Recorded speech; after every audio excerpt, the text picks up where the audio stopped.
Më 11 qershor, qeveria e Maqedonisë së Veriut dekoroi 22 sportistë për arritje në sport.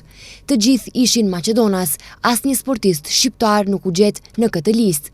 Mirënjohjet u ndan në sallën e qeverisë nga kryeministri Kristian Mickoski, në të cilën morën pjesë figura të larta nga sporti.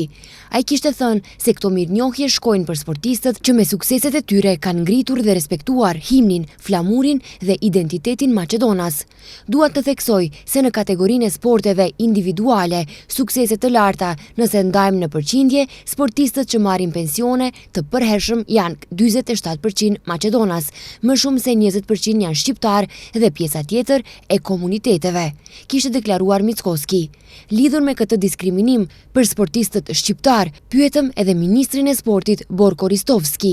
Ai tha se qeveria nuk dekoron, qeveria bëri ndryshime, respektivisht Ministria e Sportit bëri ndryshimin e ligjit me çka u hapën dyert që sportistët e suksesshëm maqedonas të përfaqësohen në sportet ekipore, vetëm në sportet ekipore që përfaqësohen jashtë dhe kanë fituar Ligën e Kampionëve, trofejt më të larta në Europë që do të mund të shpërblehen me pension nacional të Maqedonisë. Sipas tij, megjithatë, ajo ngjarje ishte shfrytzuar nga opozita dhe disa mediume.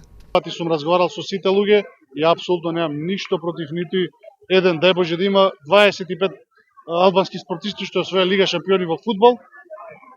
Unë shumë herë kam biseduar me shumë njerëz dhe absolutisht nuk kam asgjë kundër asnjërit dhe dasht Zoti të ketë 25 sportistë shqiptar që kanë fituar Ligën e Kampionëve në futboll, apo në basketbol, apo volejbol, apo në çfarëdo tjetër, por të jetë sport grupor.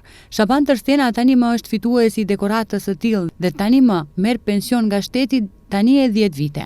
Kështu që ka shumë nëse më pyetni konkretisht sportistët shqiptar të cilët kanë fituar atë pension dhe patjetër të bëjmë dallimin mes sportit grupor dhe sportit individual, tha ministri Ristovski.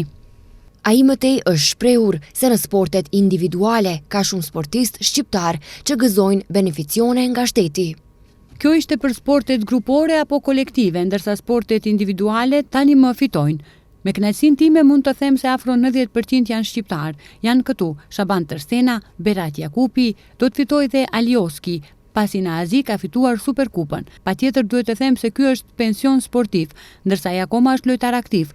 Mund të aplikon pas përfundimit të karrierës së tij dhe do të fiton këtë pension. Kështu që më besoni, nuk mundohemi të bëjmë dallime. Në sport nuk mund të ketë përzierje as politike apo asnjë mënyrë tjetër, deklaroi ministri Ristovski. Në mesin e sportistëve që morën mirënjohje dhe beneficionet tjera ishin ish kapiteni i kombëtarës në futboll, Goran Pandev, ish kapiteni i Republikës së Maqedonisë së Veriut në handball, Kiril Lazarov, ish përfaqësuesi i Republikës së Maqedonisë së Veriut në basketball, Pero Antic dhe sportistë të tjerë që kanë arritur suksese me ekipe vendore dhe ndërkombëtare.